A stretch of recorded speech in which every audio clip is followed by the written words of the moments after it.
Script വായിക്കുമ്പോൾ heroine score ചെയ്യുന്ന പല സീക്വൻസുകളും ഉണ്ട്, സീൻസും ഉണ്ട്. പക്ഷേ സിനിമ കാണുമ്പോൾ ആ സ്ക്രിപ്റ്റിലുള്ള ഹീറോയിൻ്റെ സ്കോറിങ് പോലെ തന്നെ അതിന് മാച്ച് ചെയ്യുന്ന ലെവൽ ചിലപ്പോൾ പലപ്പോഴും സൈലൻസ് കൊണ്ടായിരിക്കാം ഈ ലാലിൻ്റെ സണ്ണിയും ഒരു ഈക്വൽ അല്ലെങ്കിൽ ചില സമയങ്ങളിൽ ഹീറോയിൻ്റെ മുകളിൽ പോകുന്ന ഒരു കാഴ്ചയും നമുക്ക് വർണ്ണപ്പകട്ടിൽ കാണാൻ കഴിഞ്ഞിട്ടുണ്ട്.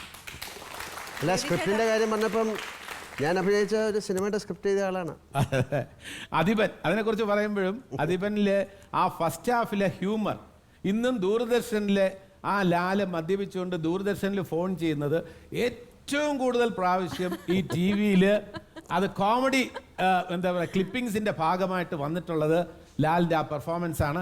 അതിൻ്റെ ക്രെഡിറ്റ് സ്ക്രിപ്റ്റിൽ ഉണ്ടായിരുന്നതിനേക്കാളും ഇംപ്രവൈസേഷനാണ് ലാല് നടത്തിയിട്ടുള്ളത്, യാതൊരു സംശയമില്ല. മോശമായിപ്പോയി, നീ ഇപ്പോൾ വിളിച്ച് സോറി പറഞ്ഞേക്കാം. രണ്ട് തന്തയ്ക്കൊക്കെ പറയാന്ന് പറഞ്ഞ. ഹലോ, ദൂരദർശൻ ഇപ്പോഴേ ഒരാള് വിളിച്ച് തന്റെ തന്തയ്ക്ക് പറഞ്ഞില്ലേ, അത് ആരാണെന്ന് തനിക്ക് അറിയാം?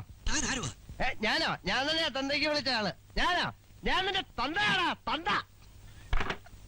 അയ്യോ, ഒരാളുടെ തന്തയ്ക്ക് പറഞ്ഞു. എന്തൊരു ആശ്വാസം. ജഗദീഷ് ചേട്ടാ, ലാലേട്ടനുമായിട്ടുള്ള ഒരുപാട് സിനിമകളിൽ നിങ്ങൾ രണ്ടുപേരും വർക്ക് ചെയ്തിട്ടുണ്ട്.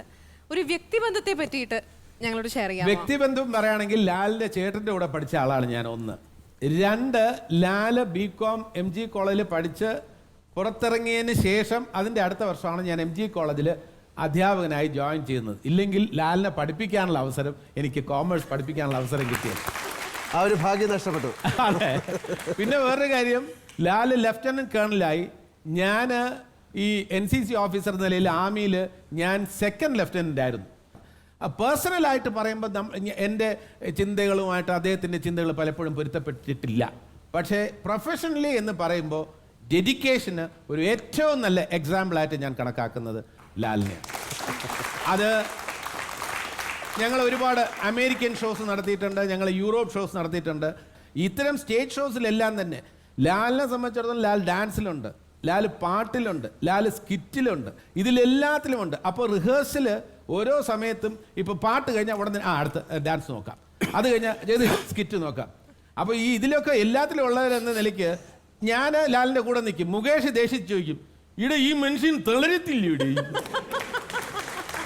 എന്ത് വേടി ഇത്, ഇവിടെ മരിച്ചാണോ ഇങ്ങനെ ചെയ്യേണ്ടത്, എന്ത് വേടി ഇത് എന്ന് എൻ്റെ അടുത്ത് ചോദിച്ചിട്ട് ഞാൻ പറഞ്ഞ അതല്ല, നമ്മുടെ ക്യാപ്റ്റൻ തന്നെ ഇങ്ങനെ നിൽക്കുമ്പോൾ നമ്മൾ നീ ചെയ്യും, ഞാൻ 5 മിനിറ്റ് കഴിഞ്ഞിട്ടേ ചെയ്യുന്നുള്ളൂ എന്ന് പറഞ്ഞ് മാറിയിരിക്കാറുണ്ട്. അത് ലാൽ ആ വേർപ്പെന്ന് പറഞ്ഞിരുന്നാൽ ലാൽ ഇത്ര സെക്കൻഡിനുള്ളിൽ ഒരുപാട് സ്റ്റേജ് ഷോസ് ചെയ്തിട്ടുണ്ട്. അതുകൊണ്ടാണ് ഞാൻ പറയുന്നത്, നമ്മളെ സംബന്ധിച്ചിടത്തോളം ഒരു സ്കിറ്റ് കഴിഞ്ഞിട്ട് പിന്നെ അടുത്ത സ്കിറ്റിൻ്റെ ഇടയ്ക്ക് ഒരുപാട് ഗ്യാപ്പ് കിട്ടും. ലാലിനെ സംബന്ധിച്ചിടത്തോളം ലാലിൻ്റെ നേതൃത്വത്തിലുള്ള ഷോ ആയതുകൊണ്ട് ലാൽ പാട്ട് പാടണം, അകത്ത് പോയി കോസ്റ്റ്യൂം ചേഞ്ച് ചെയ്യണം, ആ കോസ്റ്റ്യൂം ചെയ്തിട്ട് വേർപ്പം മാറ്റിയിട്ട് ഉടൻ തന്നെ വരുന്നു. അങ്ങനെയുള്ള ആ സ്പീഡ് വിത്ത് ആക്യുറസി എന്നുള്ളൊരു കാര്യത്തിൽ ആർട്ടിസ്റ്റുകൾ, ഇന്നത്തുള്ള ആർട്ടിസ്റ്റുകൾക്ക് ഏറ്റവും നല്ല റോൾ മോഡലാണ് മോഹൻലാൽ.